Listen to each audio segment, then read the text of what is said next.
Hello everyone, welcome to efforts. Paper code EDU BEd 110 principles and methods of teaching. इसका unit 1 teaching as a complex activity हमने almost सारे topics इसमें cover कर लिए थे। केवल थ्योरीज ऑफ टीचिंग बचा था। ये लंबा टॉपिक था, इसीलिए इसको मैंने बताया था कि मैं अगले वीडियो में पढ़ाऊंगी। तो आज की वीडियो में हम थर्ड सेमेस्टर के paper code EDU BEd 110 principles and methods of teaching का unit 1 teaching as a complex activity में थ्योरीज ऑफ टीचिंग पढ़ने जा रहे हैं। इसके पार्ट 1 का लिंक आपको डिस्क्रिप्शन में मिल जाएगा। बाकी के भी वीडियोस की लिंक आपको डिस्क्रिप्शन बॉक्स में मिल जाएगी, जैसे कि सेमेस्टर 1 का पेपर कोड एडू बीएड 101 उसका यूनिट 1, यूनिट 2 और यूनिट 3, और सेमेस्टर 2 का भी यूनिट 1, 2 और 3। आप चैनल पे जाके ये सारे वीडियोस भी देख सकते हैं। तो बिना टाइम वेस्ट किए चलिए वीडियो स्टार्ट करते हैं आज का।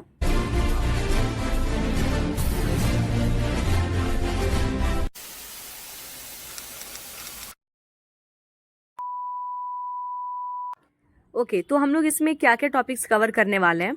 पहले तो हम पढ़ेंगे थ्योरीज ऑफ टीचिंग, मतलब उसका इंट्रोडक्शन, होता क्या है थ्योरीज ऑफ टीचिंग। फिर needs of theories of teaching, यानी हमें टीचिंग की थ्योरीज की ज़रूरत क्या है। फिर टाइप्स ऑफ टीचिंग थ्योरीज, जिसमें कि फॉर्मल पढ़ेंगे, descriptive, normative theory of teaching, maieutic, communication, moulding, mutual inquiry, instructional और प्रेस्क्रिप्टिव थ्योरी ऑफ टीचिंग। इन सब थ्योरीज के साथ हम गाग्ने, एटकिंसन और ब्रूनर की भी थ्योरीज को पढ़ने वाले हैं। ये सारे टॉपिक्स एक्सप्लेन करने के साथ मैं आपको ये भी बताऊंगी कि how to write a scoring answer, यानी आप किस तरह से आंसर्स लिखेंगे तो आपको मार्क्स उसमें फुल मिलेंगे या अच्छे मिलेंगे।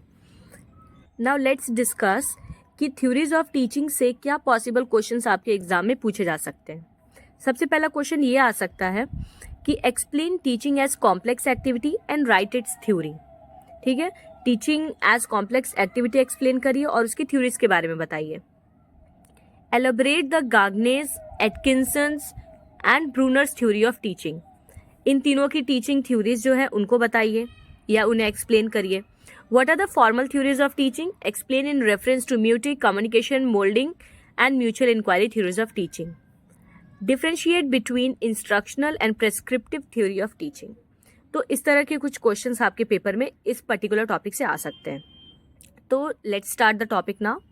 तो जैसा कि मैं आपको हमेशा बताती हूँ, किसी भी आंसर की शुरुआत आपको किससे करनी है, उस क्वेश्चन में जो भी टॉपिक आपसे पूछा गया है उसका इंट्रोडक्शन देने से।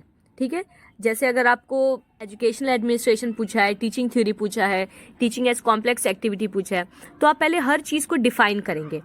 और डिफाइन कैसे करना है, सबसे पहले आप उसका 2-3 लाइन में इंट्रोडक्शन देंगे, वो क्या चीज़ है ये बताएंगे। उसके बाद आप 2-3 फिलोसोफर्स की फेमस लाइंस लिख देंगे।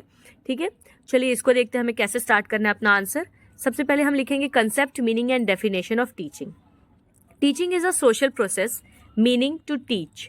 It is a methodology of making something known to others. शिक्षण एक सामाजिक प्रक्रिया है जिसका मतलब होता है पढ़ाना। ये एक ऐसी प्रक्रिया होती है जिसमें हम किसी अज्ञात चीज़ के बारे में लोगों को ज्ञात करवाते हैं। It is a 3D process in which 3 aspects function together, teacher, student and curriculum. ये एक त्रिकोणीय प्रक्रिया होती है जिसमें कि 3 एस्पेक्ट्स, इसकी 3 पद्धति काम करती है, यानी कि शिक्षक, शिष्य और पाठ्यक्रम। इन तीनों के बिना शिक्षण नहीं हो सकता। Teaching is the exchange of ideas और इंटरेक्शन अमंग इट्स 3 एस्पेक्ट्स। इसके जो 3 पद्धति है, यानी टीचर, स्टूडेंट और करिकुलम, इन तीनों के बीच में विचारों का आदान प्रदान, इसी को शिक्षण कहते हैं। All that is experienced bye an individual through out his her life is included in teaching. Even अपने पूरे जीवन काल में इंसान जो भी चीजें सीखता है, जो भी एक्सपीरियंसेस करता है, वो हर एक चीज टीचिंग ही है। Teaching is that in which a person learns through formal, informal and non-formal means and keeps on developing all his powers progressively from birth to death. शिक्षण वह प्रक्रिया है जिसमें कि कोई मनुष्य चाहे औपचारिक तरीके से चाहे अनौपचारिक तरीके से, यानी किसी भी तरह से वो जो भी चीज़ें अपने जीवन में सीखता है और उसे डेवलपमेंट की तरह यूज़ करता है, यानी अपनी ग्रोथ के लिए यूज़ करता है, वो सारी चीज़ों को हम शिक्षण ही कहते हैं। यानी शिक्षण मतलब सिर्फ स्कूल में दी जाने वाली शिक्षा ही नहीं होता है। अब कंसेप्ट और मीनिंग लिखने के बाद आपको डेफिनेशन लिखनी है, यानी कोई भी फेमस फिलोसोफर की डेफिनेशन अगर आप लिख देते हैं तो इससे टीचर को ये चीज़ समझ आती है कि आपने उस टॉपिक के बारे में डेप्थ में पढ़ा है। जैसे मैंने यहाँ 3 डेफिनेशंस लिखी हैं, आप कोई भी 2 या 1 याद कर सकते हैं। जैसे पहला है Clarke states, teaching refers to activities that are designed and perform to produce change in people behaviour. Thomas F Green states, teaching is the task of teacher which is perform for the development of a child. अपना introduction लिख लेने के बाद आपको start करना है अपना main topic. तो चलिए सबसे पहले जानते हैं हम need for the theories of teaching, शिक्षण के सिद्धांतों की आवश्यकता। A teaching theory has the following advantages. तो टीचिंग थ्योरी के क्या क्या फायदे हैं? पहला है teaching theory explains the relationship between teaching and learning. शिक्षण सिद्धांत शिक्षण और सीखने के बीच में संबंध को स्पष्ट करता है। Teaching theory gives the knowledge about the assumption of teaching activities which provide guideline for organising teaching. शिक्षण सिद्धांत क्या करता है कि शिक्षण गतिविधियों की मान्यताओं के बारे में ज्ञान देता है, जो कि शिक्षण के आयोजना के लिए दिशा निर्देश प्रदान करती है, यानी कि गाइडलाइन देती है कि टीचिंग किस तरह से करनी है। The instructional designs can be developed with the help of theory of teaching, यानी शिक्षण के सिद्धांत की मदद से अनुदेशात्मक डिजाइन्स भी विकसित किए जा सकते हैं। The classroom teaching problems may be studied scientifically through the knowledge of teaching theory, यानी शिक्षण के सिद्धांत के ज्ञान की मदद से हम कक्षा में शिक्षण की समस्याओं का वैज्ञानिक रूप से अध्ययन भी कर सकते हैं। The pupil teachers can develop teaching skills and competency by employing the knowledge given by theory of teaching, यानी कि जो छात्र शिक्षक होते हैं यानी प्यूपिल टीचर जो कि बीएड की ट्रेनिंग ले रहे हैं, वो सब शिक्षण के सिद्धांत की मदद से शिक्षण कौशल अपने अंदर विकसित कर सकते हैं। टीचिंग ऑब्जेक्टिव्स में B successfully achieved by the use of teaching theory, यानी शिक्षण सिद्धांत के उपयोग से जो शिक्षक है वो उद्देश्यों को, यानी उनका जो एम है, जो ऑब्जेक्टिव है, उसको भी अचीव कर सकते हैं, उसको भी सफलतापूर्वक प्राप्त कर सकते हैं। The effective teachers enable produced with the use of teaching theory, यानी कि शिक्षण सिद्धांत के उपयोग से प्रभावी शिक्षक तैयार हो पाते हैं। NL Gage suggest that theories of teaching may be used to increase the understanding, prediction and control of teaching. NL Gage का ये सुझाव है कि शिक्षण सिद्धांतों का उपयोग करके शिक्षण की समझ या उसकी भविष्यवाणी और उस पर नियंत्रण को भी बढ़ाया जा सकता है। तो मैंने यहाँ पे आपको टीचिंग थ्योरीज की 8 आवश्यकताएं, मतलब इंपॉर्टेंस या नीड कह लीजिए, बता दी हैं। ठीक है, आप इसमें से कोई भी 5 याद कर सकते हैं जो भी आपको इजी लगे। So next topic is types of teaching theories. Teaching theories may be broadly classified into 3 categories: formal theory of teaching, descriptive theory of teaching, normative theory of teaching. तो शिक्षण के सिद्धांतों को 3 कैटेगरीज में डिवाइड किया गया है। चलिए 1 बाय 1 सारे पढ़ लेते हैं। So first is formal theory of teaching. The theory which is based upon certain logic, certain metaphysical, epistemological assumptions and propositions is known as formal theory of teaching. यानी वह सिद्धांत जो कुछ तर्क या आध्यात्मिक या ज्ञान मीमांसा मान्यताओं और प्रस्तावों पर आधारित होता है, उस शिक्षण को औपचारिक सिद्धांत के रूप में जाना जाता है। यानी जिस थ्योरी में कोई लॉजिकल फैक्ट दिया गया हो, किसी तरह के assumptions हो, तो वैसी थ्योरीज को हम फॉर्मल थ्योरी कहते हैं। The following are the 4 philosophical theories of teaching. तो ये कुछ 4 दार्शनिक सिद्धांत हैं: म्यूटिक theory of teaching, the communication theory of teaching, the moulding theory of teaching और the mutual inquiry theory of teaching. Types of formal theory बताने के बाद आप एक एक को 2-3 लाइन में एक्सप्लेन कर देंगे, मतलब बहुत ज़्यादा लंबा पैराग्राफ नहीं लिखना है, 2-2, 3-3 लाइन सबके बारे में लिख देना है। तो पहला है maieutic theory of teaching. The focus of this theory is on self realisation. Socrates has originated this theory of teaching. The heredity plays an important role in teaching process. यानी कि ये सिद्धांत आत्मबोध या स्व एहसास पर ज्यादा फोकस करता है। और इस शिक्षण सिद्धांत को किसने प्रतिपादन किया है? सुकरात ने। हिंदी में सुकरात कहते हैं, इंग्लिश में सॉक्रेट्स। तो शिक्षण की प्रक्रिया में आनुवांशिकता एक महत्वपूर्ण भूमिका निभाती है।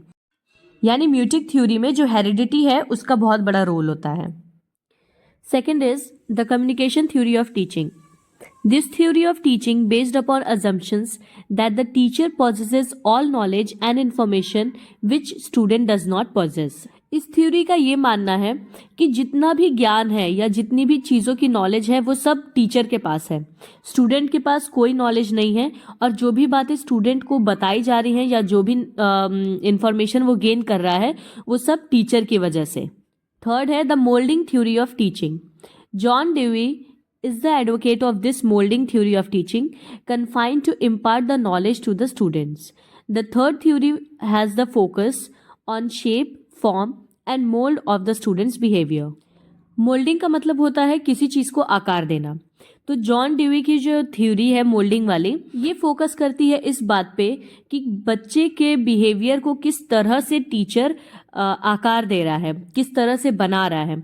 यानी शिक्षक जो भी बच्चों को सिखाएगा उसी के आधार पर बच्चों का जो है मानसिक या शारीरिक विकास होगा। बच्चे वही सीखेंगे, उसी तरह से अपना स्वभाव बनाएंगे जिस तरह की बातें उन्हें शिक्षक सिखाएगा। The mutual inquiry theory. This theory assumes that each individual has the capacity to discover new knowledge with mutual inquiry. Mutual का मतलब होता है आपस में और inquiry का मतलब होता है पूछताछ करना। तो ये थ्योरी कहती है कि प्रत्येक व्यक्ति में आपसी पूछताछ से नए ज्ञान की खोज करने की क्षमता होती है। यानी बच्चे आपस में भी एक दूसरे से पढ़ के, पूछकर, समझाकर एक दूसरे को शिक्षा ले सकते हैं। अब फॉर्मल थ्योरी के बाद आते हैं डिस्क्रिप्टिव थ्योरी ऑफ टीचिंग पे। The theory which is based upon empirical evidence and observation is called descriptive theory.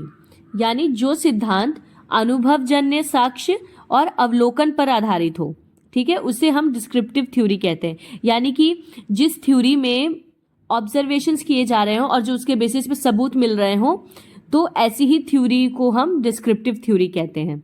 The purpose of descriptive theory is to predict the relationship and effectiveness of variables of teaching. Descriptive theory का ये उद्देश्य होता है कि शिक्षण के चरों के संबंध और प्रभावशीलता की भविष्यवाणी करना। यानी शिक्षण में जितनी भी पद्धति है वो सब कितनी प्रभावशाली होगी, उनका क्या इफेक्ट होगा, क्या उस पर्टिकुलर मेथड को यूज करके बच्चों को चीजें समझ आएंगी या नहीं आएंगी। तो इस तरह की आकलन करने वाली जो थ्योरी है वो डिस्क्रिप्टिव थ्योरी होती है। Gordon and Bruner have formulated such theories of teaching.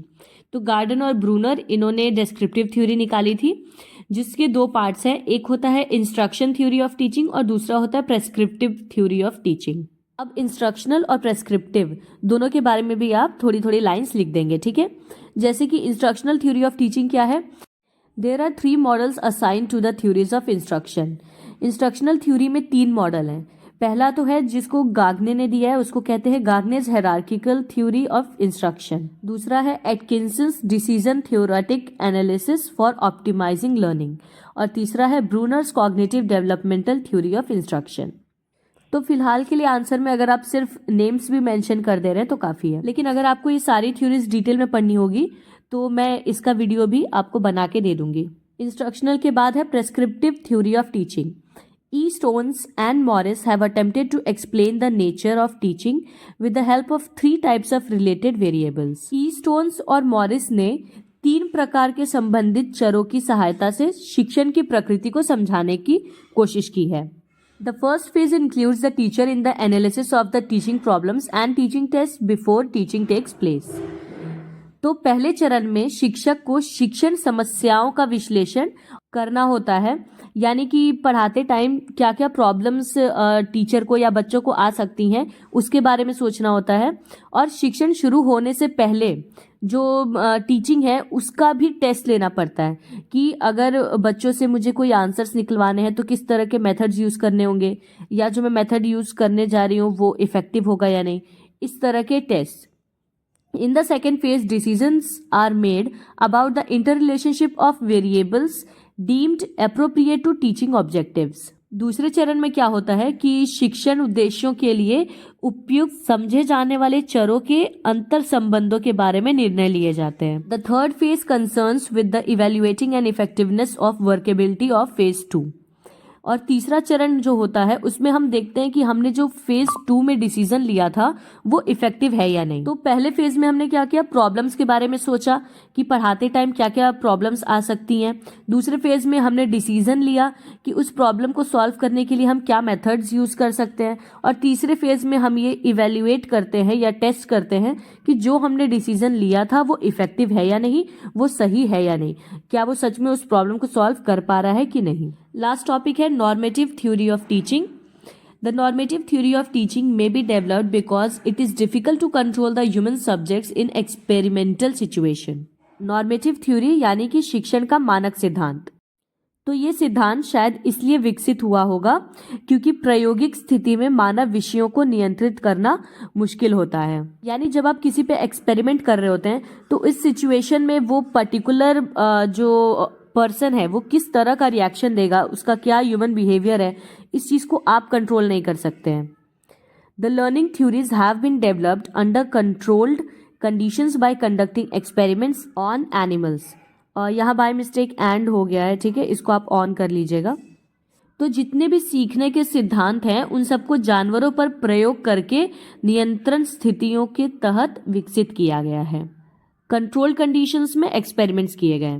The normative theory explains the relationship among teaching variables on the basis of observations in normal teaching condition. मतलब जो नॉर्मेटिव थ्योरी है वो सामान्य शिक्षण स्थिति में अवलोकन के आधार पर शिक्षण चर के बीच में संबंध की व्याख्या करती है। This category has 4 theories of teaching. अब नॉर्मेटिव में 4 तरह की थ्योरीज आती हैं। The cognitive theory of teaching, theory of teacher behaviour, psychological theory of teaching और the general theory of teaching. अब आप इन थ्योरीज ऑफ टीचिंग के बारे में भी थोड़ी थोड़ी लाइंस लिख देंगे। सबसे पहला the cognitive theory of teaching. NL Gage suggest that one theory of teaching cannot serve the purpose of education. NL Gage का कहना है कि एजुकेशनल पर्पस के लिए सिर्फ एक थ्योरी काफी नहीं है।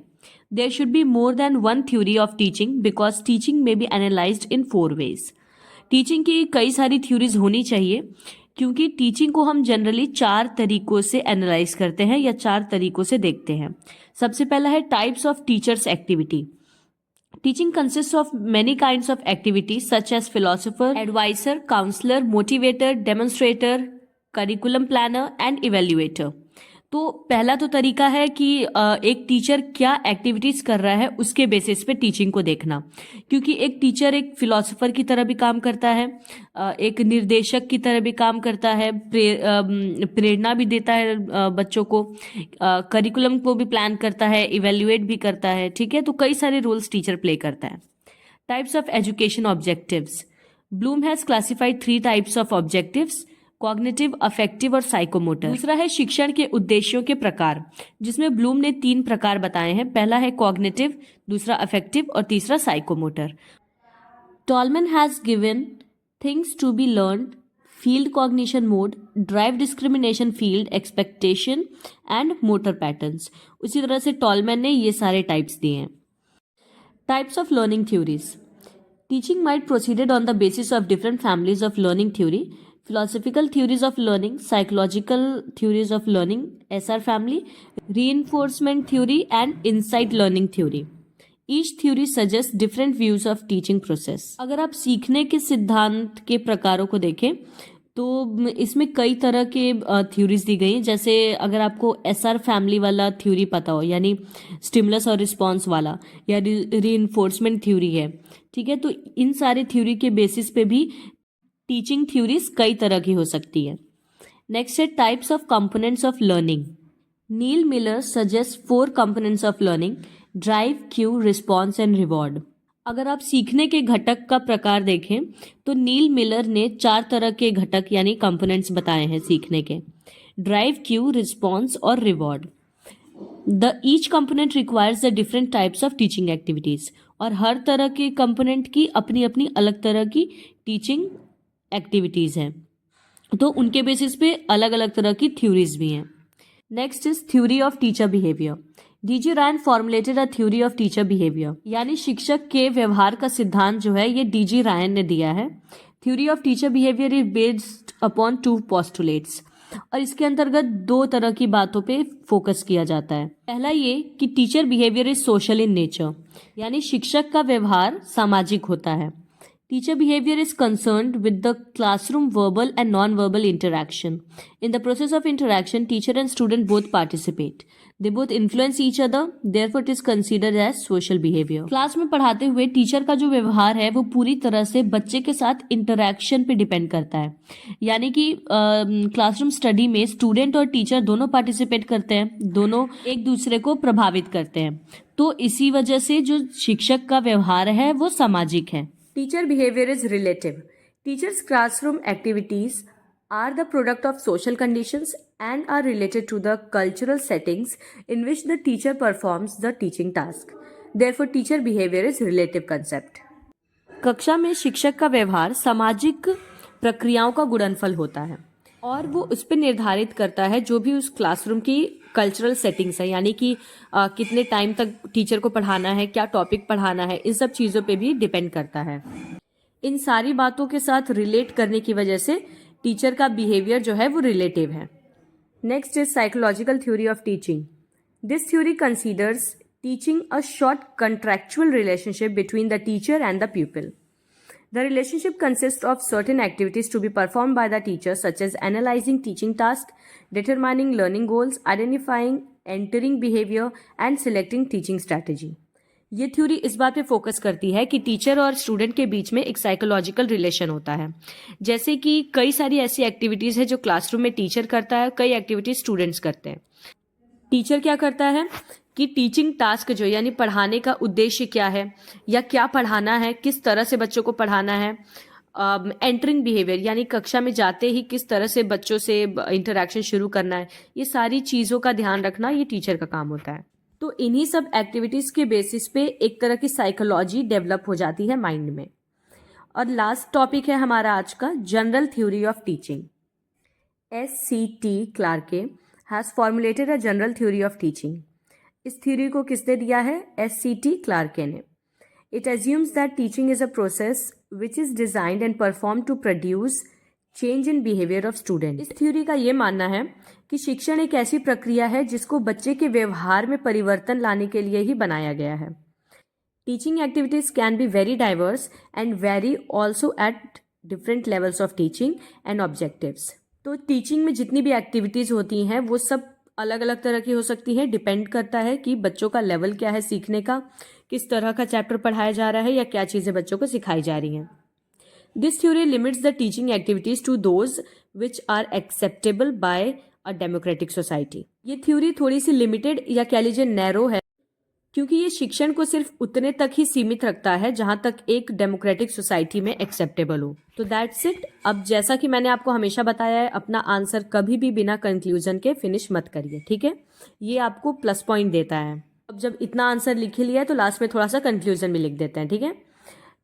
All the teaching theories put forward by their respective propagators try to explain in their own ways the nature of teaching and the measures helpful in carrying out the task of teaching.